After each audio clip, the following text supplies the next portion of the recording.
Did your college look like that? This morning, Jewish students at Columbia and Barnard are on edge after dozens of mass protesters stormed the campus for a second week in a row.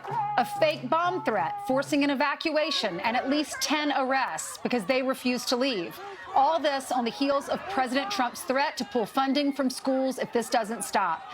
And they have a lot to lose. In the last 2 years alone, Barnard and Columbia receiving well more than $1 billion combined in government grants and contracts.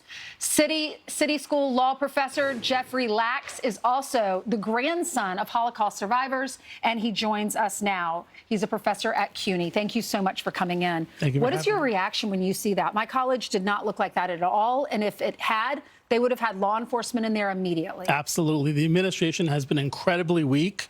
You don't sit down and meet and offer to meet with thugs that are taking over buildings, that are causing violence, that are preventing students from going to classes. And where is all that money coming from, by the way?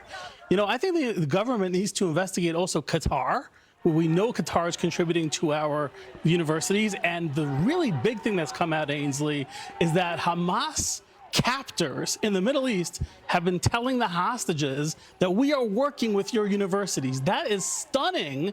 How do we not investigate that? We have to. What's happening with the president of Barnard? Because she wrote this op-ed basically saying we're not going to put up with this. And then she told the activists, if 3 of you take off your masks and meet with me, then I'll sit down with you and I'll hear your arguments and what the process is and what you want us to do and change. I know they're fighting. They don't want those 2 kids that went into a classroom at Columbia. Right. They were expelled. They were passing out flyers that were anti-Semitic. And that's what these activists are saying. They want them reinstated at school. But she needs to be tough, right? They don't make the rules. It is outrageous that you would say something like that. That is outrageously enabling of these. They are responsible for this escalation. The students there think they're in charge. The inmates are literally running the asylum. Yep. Can't have that. You got to put in their application moving forward that if you apply to our school and you violate the rules, you cause violence, you take over the buildings, you're out. One strike, gone.